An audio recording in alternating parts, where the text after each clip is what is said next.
Sabi niya, "Hi love, mag-Micaela ka muna. Na-delay kasi shipping ng Michael Kors mo."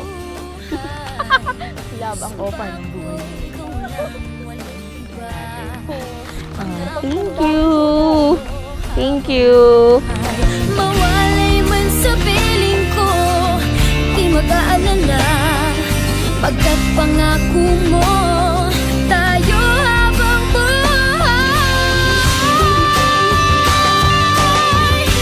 Habang buhay, ikaw at ako ang magkasama, sa hirap at ginhawa. Habang buhay, Love, salamat sa sapatos. Ikaw ang MVP ng buhay ko. habang buhay, ikaw at ako ang magkasama, sa hirap at ginhawa. Habang buhay, sumpa ko'y ikaw lang, walang iba. Pangako ko to, habang buhay. So, unang-una talaga is yung pagiging malapit niya kay God. Actually, hila niya ako doon. So, medyo strong din yung personality niya. So, isa din siya sa nagpupush sa akin na ituloy ko din gusto namin.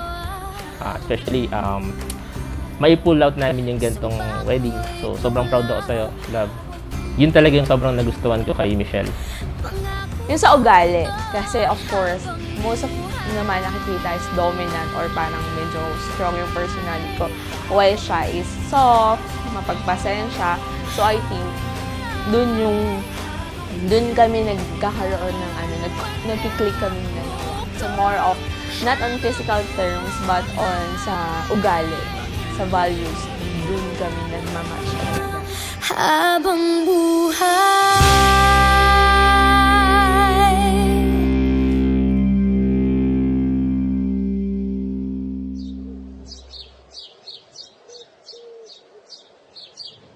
tayo ay babalik sa simula.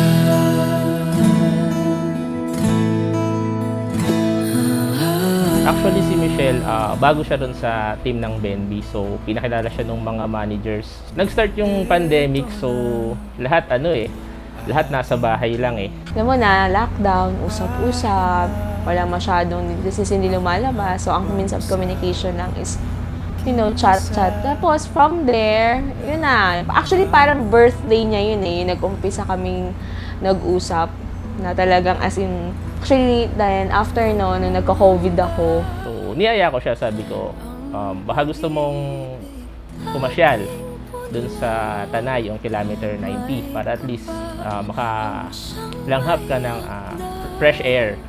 So, dun nag-start yung friendship namin. Tapos, hindi namin namalayan. doon na talaga parang nag-push through na talaga siyang, hindi man nagpaparamdam, but alam mong may silently intentions. Nung nagka-COVID ako, tsaka nung lockdown, yun talaga yung naging start. Bakit mayroong wedding this Pag day. nakalimutan na ating sayaw, kumupas dating pagtingin, at kung ang dulo ay natatanaw, sumpaan ay gunitain. Tayo ay babalik sa simula.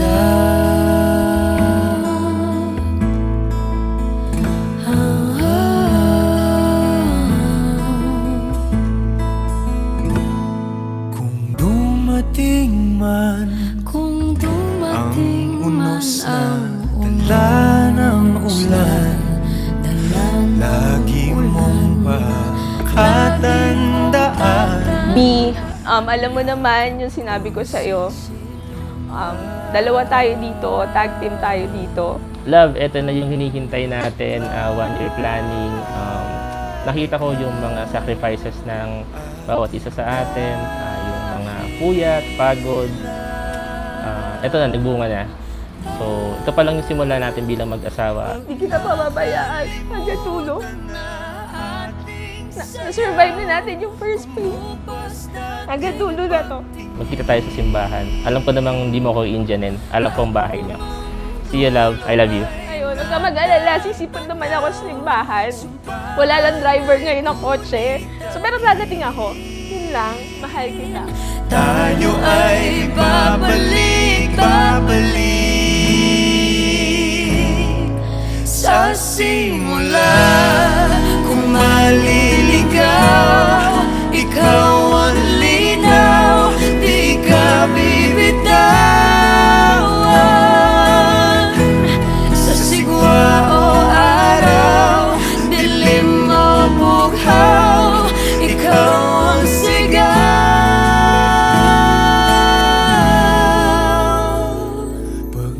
Michelle, ngayong kasal na tayo at mag-asawa, lagi mong tatandaan, sa'yo ako humuhugot ng lakas.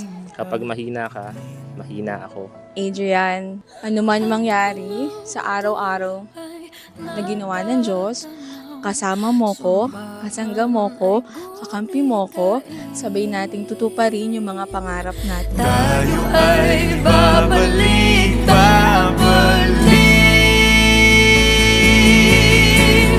Huwag nakalimutan na ating sayaw. Kumupas dating Lagi mong tatandaan, mawawala at babalik ako sa mundo, ikaw pa rin ang pipiliin ko. Mahal kita. At tandaan mo na mahal kita kahapon, ngayon, bukas, at magpakailan. Mahal kita. tayo